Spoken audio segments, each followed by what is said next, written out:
Good morning everyone. अपने नई poem start करते हैं जो कि सूर्यकांत त्रिपाठी द्वारा लिखी गई है, तोड़ते पत्थर। ठीक है। इस कविता में कवि ने इस कविता ने कवि में सॉरी इस कविता में कवि ने सामाजिक आर्थिक परिस्थितियों का वर्णन किया है।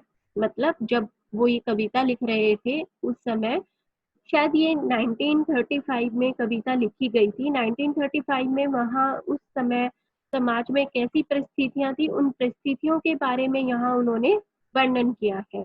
खास तौर से जो एक महिला है, जो श्रमिक है, मतलब मजदूर है बेचारी, और उसके पत्थर तोड़ते हुए उसके कष्ट में जीवन का कैसे वर्णन किया है, इस कविता के माध्यम से हमें पता चलता है। ठीक है। तो सूर्यकांत त्रिपाठी निराला ने एक श्रमिक मजदूर, एक श्रमिक महिला की बहुत ही मर्मस्पर्शी शब्दों में वर्णन किया है।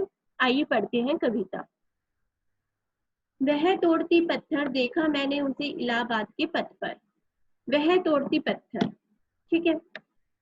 कवि कहते हैं कि जब वो रास्ते से निकल रहे हैं, इलाहाबाद शहर में रास्ते से निकल रहे हैं, तो उन्होंने एक महिला को, एक मजदूर को, धूप में, भरी धूप में वो बैठी है बेचारी, उसके आसपास कोई पेड़ नहीं है, कोई छायादार वृक्ष नहीं है कि वो जिसके नीचे बैठकर पत्थर को तोड़ सके, लेकिन वो फिर भी उस धूप में लगी हुई है, पत्थरों को तोड़ रही है। वह तोड़ती पत्थर, देखा मैंने उसे इलाहाबाद के पथ पर। पथ होता है रास्ता। रास्ते पर उसने उस महिला को देखा है, कवि ने उस महिला को देखा है। कोई न छायादार पेड़, वह जिसके तले बैठी हुई स्वीकार। श्याम तन भर बधा यौवन, नत नयन प्रिय करम रत मन। गुरु हथौड़ा हाथ, करती बार बार प्रहार। सामने तरु मालिका, अट्टालिका प्राकार। ठीक है।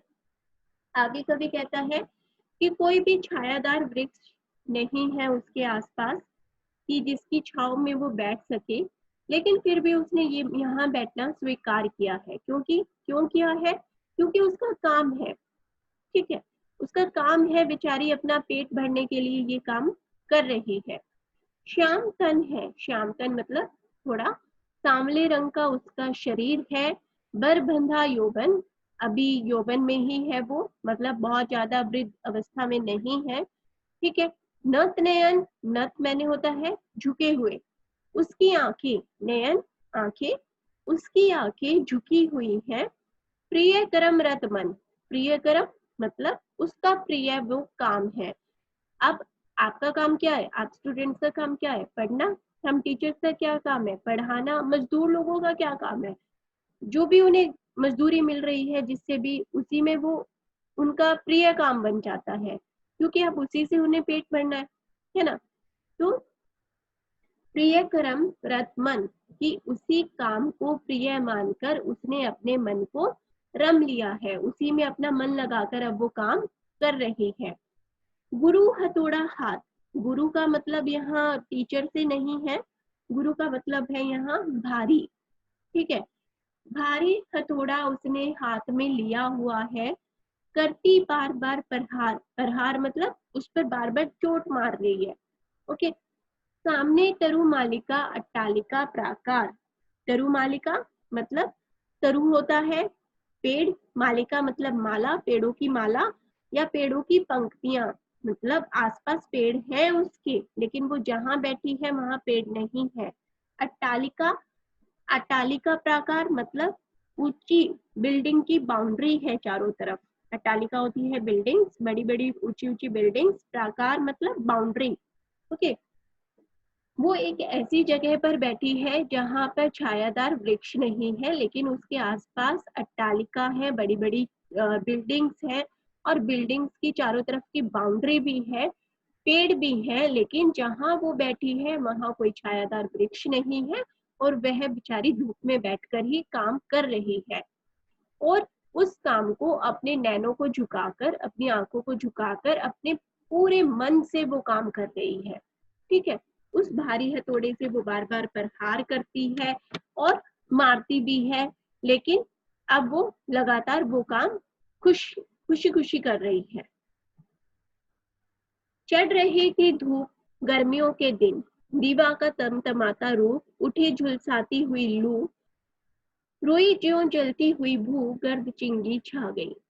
ठीक है, आगे कवि क्या कहता है कि धूप चढ़ रही थी, मतलब दोपहर का समय था, गर्मियों के दिन थे, ग्रीष्म काल था उस टाइम पर, और वो कहते हैं कि गर्मियों के दिन में धूप चढ़ रही थी और दीवा, दीवा होता है दिन का टाइम। ठीक है, दीवा का तमतमाता रूप, दीवा का तमतमाता रूप यानी कि दिन का जो सबसे ज्यादा गर्म रूप होता है, उस समय की ये बात है। ठीक है, उठी झुलसाती हुई लू, एकदम गर्मी में जैसे लू चलती है, 12-1 बजे का टाइम है, और वो शायद उसी समय पत्थर तोड़ रही है। झुलसाती हुई लू में रुई जो जलती हुई भू, गर चिंगी छा गई। अब आगे कवि क्या कहता है कि जैसे इस गर्मी में, इस चिंगारी भरी गर्मी में रुई जल जाती है। ठीक है, रुई क्या होती है, आप उसे जलाकर देखोगे तो वो 1 मिनट में ही राख बन जाती है, कि जिस प्रकार रुई आग लगते ही एकदम बुझ जाती है, जल जाती है, उसी प्रकार उसका बदन जल रहा है, लेकिन फिर भी वो अपने काम में लगी हुई है। देखती देखा मुझे तो एक बार, उस भवन की ओर देखा चिंता, देखकर कोई नहीं, देखा मुझे उस दृष्टि से जो मार खा रोई नहीं। सजा सहज सितार, सुनी मैंने वह नहीं जो थी सुनी झंकार।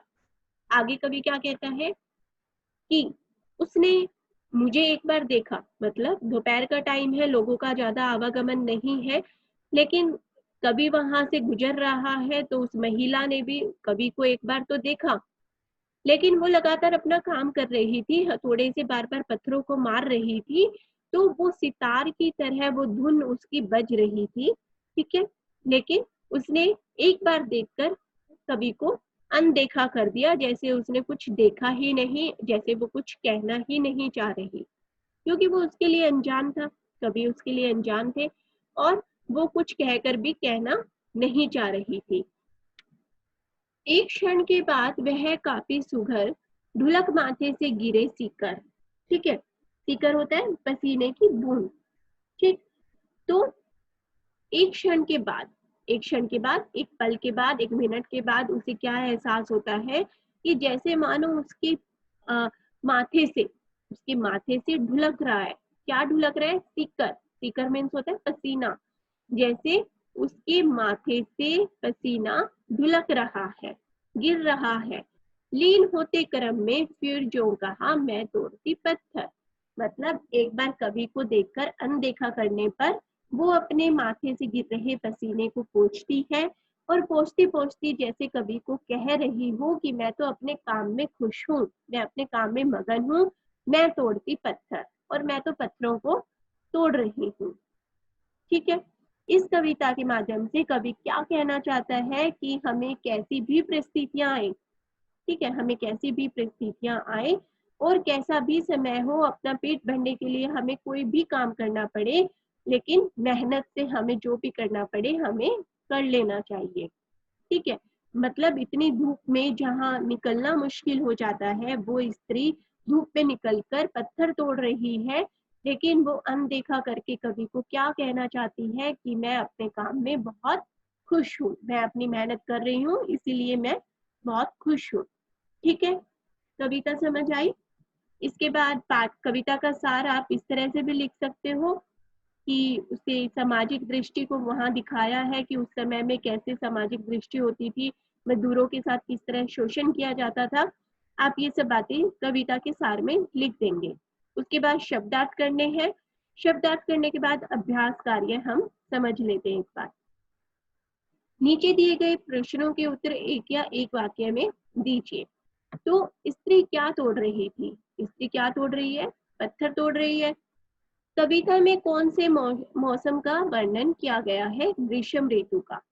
ग्रीष्म ऋतु है, तपती दोपहरी है। ठीक है, स्त्री के हाथ में क्या था? स्त्री के हाथ में हथौड़ा था, और धरती किसके समान जल रही थी? जैसे रुई जलती है वैसे धरती जल रही थी। मजदूर स्त्री के माथे से क्या बह रहा था? पसीना ही बहेगा इतनी गर्मी में, और क्या बहेगा, है ना। ठीक है, तो आगे स्त्री क्या कर रही थी, हम कैसे लिखेंगे।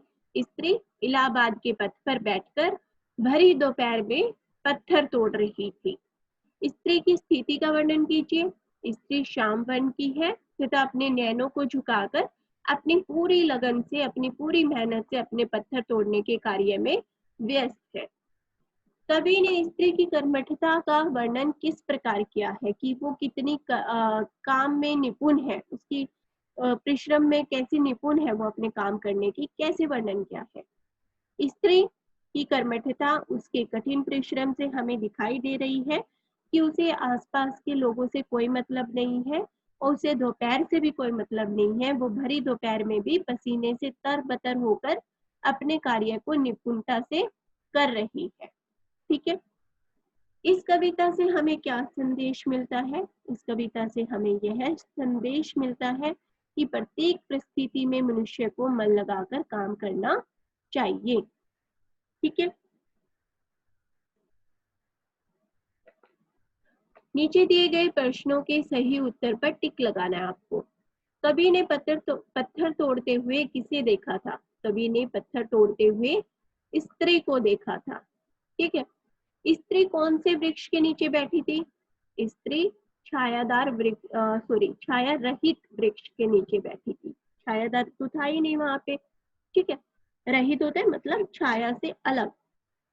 स्त्री का मन कहाँ लगा हुआ था। स्त्री का मन कार्य में लगा हुआ था। धरती क्यों जल रही थी। अब लू चल रही थी तो धरती जलेगी ना, तो धरती लू चलने के कारण जल रही थी।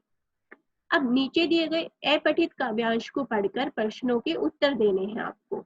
ओके, ज्यों निकलकर बादलों की गोद से थी अभी एक बूंद कुछ आगे बढ़ी, सोचने फिर यही जी में लगी, हाँ क्यों घर छोड़कर मैं यूं करी। देव मेरे भाग्य में है क्या बदा, मैं बचूंगी या मिलूंगी धूल में, जल उठूंगी गिर अंगारे पर किसी, या चू पड़ूंगी कमल के फूल में। तो इसमें कभी क्या कहना चाहता है कि बूंद कहाँ से निकली थी। बूंद बादलों की गोद से निकली थी। बूंद को किस बात का दुख था। बूंद को इस बात का दुख था कि वह बादलों से निकलकर बाहर क्यों आई। बूंद की सोच में क्या झलक रहा है। बूंद की सोच में अब दुख झलक रहा है, चिंता झलक रही है कि वो बाहर क्यों निकल कर आई। बूंद देव से क्या जानना चाहती है। बूंद देव से भाग्य के विषय में जानना चाहती है। काव्यांश से क्रिया विशेषण शब्द ढूंढ कर लिख रहे हैं, अर्थात जो क्रिया की विशेषता को बता रहे हैं। तो क्रिया की विशेषता को यहाँ पे आगे बता रहे हैं जो कि स्थानवाचक है। और जल उठूंगी गिर अंगारे पर, ठीक है, किसी, तो यहाँ पर वो किसी निश्चित आप बता रहे हैं तो परिमाणवाचक थोड़ा हम आइडिया लगा सकते हैं उससे कि वो किसी अंगारे पर गिरकर। ठीक है, तो अंगारे पर गिरना उसका स्थानवाचक हो सकता है। ठीक है, नेक्स्ट करते हैं। नीचे दिए गए शब्दों के दो दो पर्यायवाची शब्द लिखने हैं आपको। पत्थर का हम क्या लिखेंगे, पाषाण शिला। पेड़ वृक्ष तरु। हाथ हस्त कर। भू धरा धरती। माथा, माथे को हम क्या भी बोलते हैं, मस्तक बोलते हैं और ललाट बोलते हैं। पथ रास्ता भी होता है और मार्ग भी होता है। नयन आंख और नेत्र। दिन दिवस वार। भवन घर और सदन। तन शरीर और देह। नीचे दिए शब्दों के विलोम शब्द आपको लिखने हैं। स्वीकार का अपोजिट क्या हो जाएगा, अस्वीकार। उन्नत नत का उन्नत। गुरु लघु, गुरु का मतलब मैंने वहां भारी बताया था, बड़ा भी होता है भारी भी होता है, तो उसका अपोजिट क्या हो जाएगा, लघु। श्याम श्वेत। दिवा रात्रि। कर्मत अकर्मण्य। ठीक है, उसके बाद आपको प्रत्यय अलग करने हैं। आपके सामने शब्द दिए हुए हैं, शब्द में से मूल शब्द अलग करने हैं और प्रत्यय अलग करने हैं। तो प्रत्यय कौन से होते हैं, जो शब्द के आखिर में लगते हैं। ठीक है, तो कैसे बनेगा, छाया और प्रत्यय क्या है इसमें, दार। मजदूर और ई, मजदूरी। बड़ी ई की मात्रा लगी है तो इसलिए ई अलग हो जाएगा। ठीक है, दोपहर ई, अट्टालिका, अट्टालिक आ, ठीक है, आ की मात्रा बन जाएगी। दृष्टिवान, दृष्टि और वान। ठीक है, उसके बाद नीचे दिए गए वाक्यों में सहायक क्रिया पदों पर लगाइए। मतलब सहायक क्रिया कौन सी है इसमें, वर्ब नहीं, सॉरी, कौन सी हेल्पिंग वर्ब है इसमें वाक्य में। ठीक है, जैसे झुलसाने वाली लू चल रही थी, चल रही थी, चलना एक मेन क्रिया हो गई। क्या चल रही थी, उसकी सहायक क्रिया क्या बनेगी, लू, लू चल रही थी। ठीक है, स्त्री तपती दोपहरी में भी कार्य किए जा रही थी, किए जाना काम कर रही है, तो क्या कर रही है, कार्य। उसके माथे से पसीना टपक रहा था, क्या टपक रहा था, पसीना। मजदूर लू चलने पर भी कार्य में लगे रहते हैं, तो हम क्या लिखेंगे, मजदूर लू चलने पर भी कार्य में लगे रहते हैं। ठीक है, चैप्टर खत्म। उम्मीद करती हूँ आपको पूरी पोएम समझ आ गई होगी, अभ्यास कार्य भी समझ आ गया होगा। Thank you.